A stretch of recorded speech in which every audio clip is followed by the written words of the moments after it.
Un šodien par galvenajām aktualitātēm uz 27. game weeku.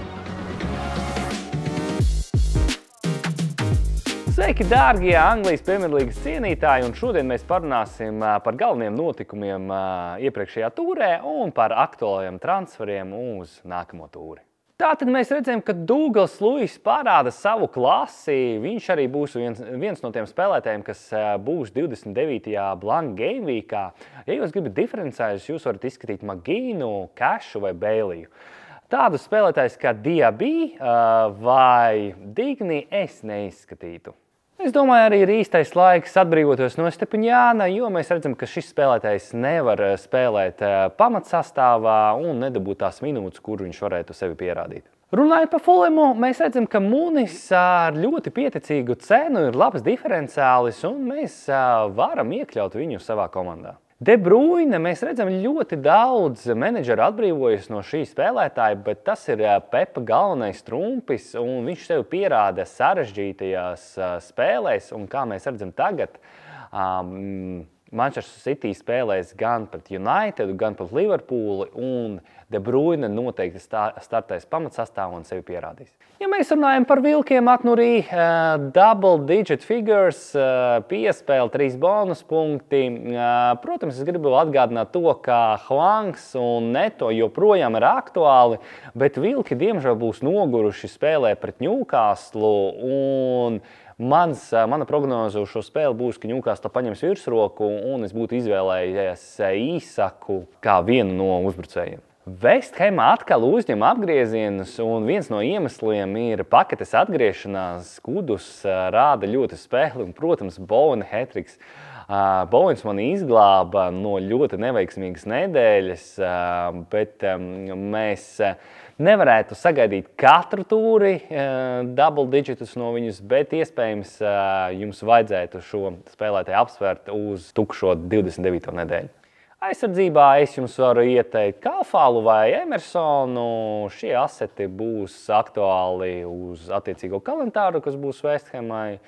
Un kamēr viņi nav uzkāpuši cenā, lūdzu, varat iegādāties. Protams, Solanke viena no galvenām dilēmām. Šobrīd šis spēlētājs ir dzeltens, bet es nekautrētos piebāzt nolikto ar Bormutas spēlētājiem, kuri 28. tūrē spēlēs dubultās spēles pret salīdzinoši vienkāršām komandām.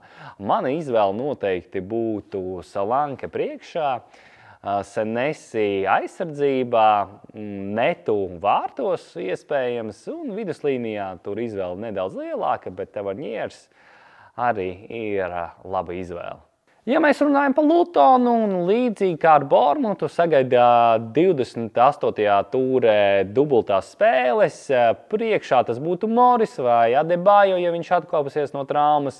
Viduslīnijā tas būtu Barklīs, aizsardzībā Dotīs un vārtos Kaminskis. Es koncentrētos tieši uz aizsardzību un uzbrukumu, attiecīgi Dotīs un Moris.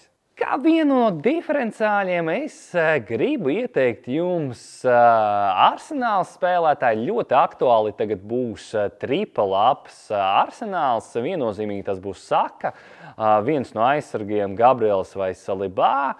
Un es ieteiktu Kaju Havertzu, jo pie tādas schēmas, kā spēlē Arteta tagad, un es domāju, ka viņš izvēlēsies to pašu pret Sheffieldu, Havertz noteikti atgriezīs jums kādu attacking returnu.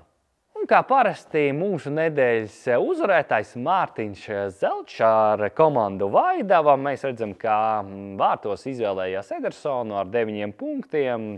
Aizsardzībā nospēlēja Kalfāls, viduslīnijā Douglas Luiss kapteinis, viens no noteicošiem faktoriem, kāpēc Mārtiņš uzvarējis tieši šo nedēļu. Nepabaidījās riskēt, Douglas Luiss kapteinis 30 punkti. Kā arī mēs redzam Saku, Foldenu ar dubult digitiem un priekšā nedaudz nepaveicās. Alvarez ar 1 punktu, Watkins ar 9 un Hojlunds nespēlēja. Kopumā veiksmīga nedēļa. Apsveicu tevi, Mārtiņ! Uz šodien tas arī ir viss. Ja jūs gribat redzēt manu komandu, skatieties šortu un tiksimies ar jums nākamnedēļ.